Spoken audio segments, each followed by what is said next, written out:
should be very clear that the space to maneuver is very limited. Pakistan has to complete the current standby arrangement, which Nadia is like an interim arrangement of 9 months to bridge Pakistan's $25 billion this year. Nadia, it's not an IMF program. It's a Pakistan program which should be bankable enough by an extended fund facility. Pakistan seriously needs to do a lot of introspection at this stage.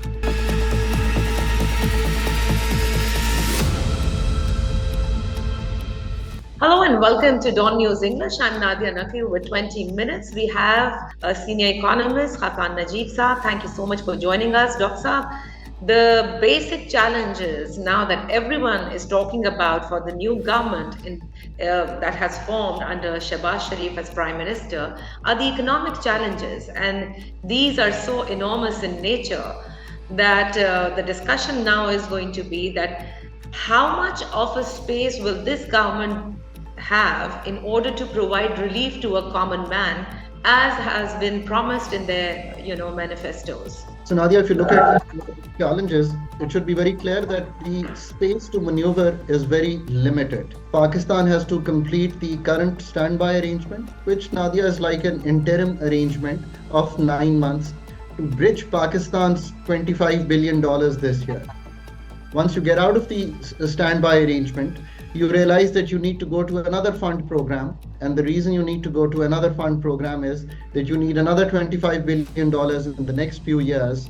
And your bilateral partners, your friendly countries, your commercial loan giving banks, and especially your multilaterals, all hint towards Pakistan's continuity with the IMF as a precondition to give us funds. So the room to maneuver will only come if Pakistan has the ability to write a good homegrown economic reform plan that you can sell to the IMF as one which protects the vulnerable segments, which helps the middle class find jobs, and which creates some kind of hope for those who have to invest locally and internationally into Pakistan. Nadia, that's the real task. Going to the IMF is really a no-brainer. It's just the tip of the ice. It's a given that you have to go to the IMF. But what you go to the IMF with, it depends on you. Most of the countries, when they go to the IMF, they rely on the IMF folks, which are all people with advanced tertiary degrees, which go to the countries and try to give them a more austerity-based, straitjacket kind of a program which brings macro stability to the country. Pakistan today is coming into a program with the IMF, which has come to be known as an IMF program. Nadia, it's not an IMF program. It's a Pakistan program which should be bankable enough by an extended fund facility. So Pakistan stands at that crossroad. Can it put that fund program together, which the fund will fund through the EFF, and the others would come on board? I think that's the real challenge. And in that, can we give enough targeted subsidy, enough relief in terms of creating employment, enough relief in creating productivity in our industry and helping grow the agriculture? Can we revamp the energy sector so that the trend of rise of prices in the energy sector slows down? These are the real challenges for Pakistan. I'm not sure if we've done enough homework.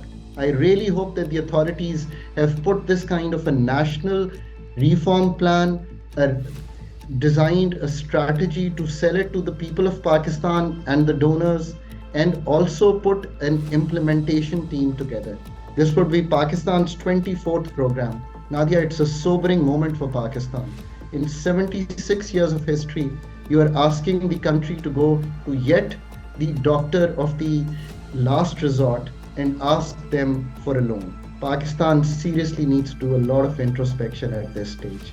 All right. So then my question is that, this is the 24th program that you're talking about, and rightly so. But then what betterment has this program actually brought in terms of, containing all of the leakages that are causing the economy to further go into shambles? Like the standby agreement for that matter, or the previous program for that matter, and the one that we're looking for. Are we being able to now actually, tighten those bleeding areas? So Nadia, you couldn't have asked a more pertinent question. So we go into the 24th program, realizing that Pakistan has been, one of those countries which have gone to these programs but come out incomplete. 21 out of these 24 programs were left incomplete. 2013-16 is the only one that we completed. So even if the IMF prescription was good, we handled the programs what start, stop, rollbacks, half-hearted follow-throughs, and we never took ownership of these programs. So Pakistan goes into a program, gets a few tranches, and comes out. So the time today is to realize that we must set our own principles as to what that program would look. For example, the current one, the standby arrangement that you've rightly mentioned, is one which has kept the exchange rate at the market in a market-based framework, which has kept fiscal consolidation going on, which has passed the electricity and the gas prices so that our liquidity improves. And that's all that the programs, largely done. The next program has to be much more fundamental in nature. So you talk about leakages. Our main leakages in the energy sector continue. Our circular debt, which is just payable of the state. The easy way to understand circular debt is that today 2,900 billion in terms of the gas companies and about 2,700 billion in terms of the power companies is a payable that is a quasi-fiscal deficit of the state, and someday we would have to settle this. Now think through, can we go to the IMF and just talk about pricing reforms, or does your engineering sector needs a serious rethink, a serious reimagining, a serious redesign? And that's why I say, write your national energy plan, find the doables that you want to do in the next 3 years, then go to the IMF. IMF is not an expert on the energy sector. They rely on the multilaterals for that. So for once, do your own homework. So Nadia, in this talk, we are No, but trying can we to... do this homework, Doctor? Can we do this homework? Do we have the ability to do it or not? So Nadia, now you've asked the most fundamental question for Pakistan. Pakistan's circular debt or fiscal deficit or export to GDP ratio, these are manifestations of the underlying challenge in your economy. Nadia, the one that you've just asked, our own ability to be able to write these kind of programs, to be able to implement them, to be able to take all the stakeholders on board. So Nadia, here's my very simple take on Pakistan's governance. You've got the democracy through February 8th. You may have your views on it. You've got a military and a civil bureaucracy on the left of this triangle. Think about our governance as a triangle, right?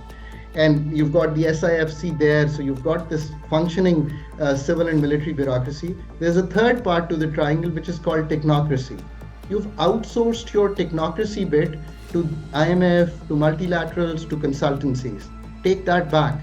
This is your moment. And why do I say this is your moment? Because it's a very sobering moment for Pakistan. If Pakistan is unable to write these kind of reforms, then you'll fall into a more straitjacket program of the IMF.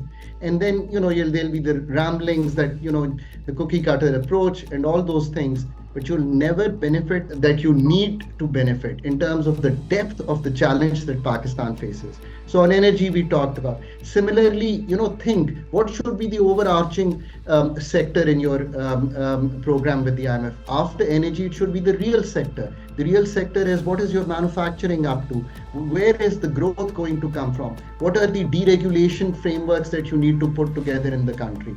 What are the investment frameworks? Then take them to the fund. Now, the one thing more, because we've gone in depth, these are all quantitative based modeling techniques that you have to put together. So hire people in finance, hire people in energy, hire people on the investment side.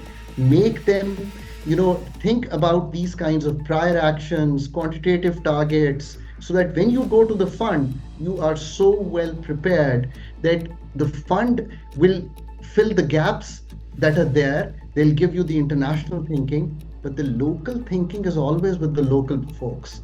I'm not sure if we can do all this work, but without doing all this work and going into another regular program, building up more debt is not going to be helpful. Since I mentioned the word debt, Pakistan also needs to think about its debt reprofiling, both domestic and international. Without that, the austerity measures that the country would have to put on the people of Pakistan would not be able to, be comfortable by any stretch of imagination. So the agenda Right. in front of us, Nadia, is really broad and really deep. Let's see what kind of team can really go through this agenda. Okay, so Dr. Saab, one more thing, like everybody is now, and even in the caretaker setup, everybody wanted that, the privatization process of PIA and other state-owned enterprises that are loss-making companies should somehow be completed because, when we have the political governments, they tend to shy away from this sort of a privatization. Right now, Prime Minister Shehbaz Sharif released at one moment in one of the meetings that has been conveyed in the media also that they categorically want the PIA's privatization to be faster. So, what are we really looking in terms of privatization, and what betterment can this get in terms of our, economy, the problems that we face? So Nadia, let's think this through, right? I mean, let's think a sector which is in the private hands, the telecom. So sometimes, Nadia, I communicate to you from Lahore, sometimes from Paris, where I've worked, sometimes I'm traveling to London, and it's almost the same level of communication. So telecoms with the government of Pakistan, with the private sector of Pakistan, energy and PIA is with the government sector. Bleeding, losses, inefficiencies, and here's the telecom, which may have not performed, as well as you would have wanted, but still there's more efficiency. Competition drives the prices down. General Musharraf left Pakistan with 100 billion rupee circular debt. PPP's first government left Pakistan with nearly 500 billion. PMLN left with 1100 billion. PTI left with nearly 22 or 2300 billion. PDM left nearly 2500 billion, and today it's 2700 billion. Now you can imagine keeping the discos, the gencos, the wheeling, the transmission with the government of Pakistan has brought us to this moment. So think about it.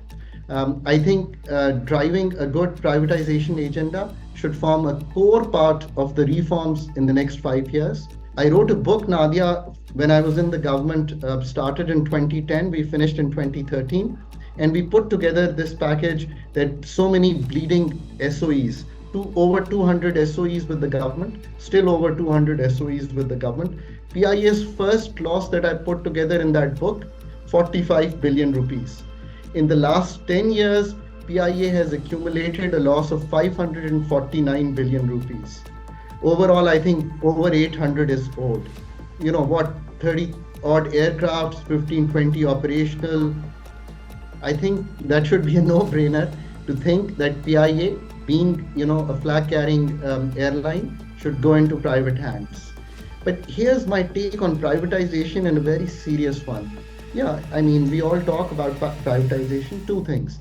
One, without a good regulatory mechanism, privatization would not bring the kind of benefits that you need, which means NEPRA have to become market-oriented, market regulators, and creating markets.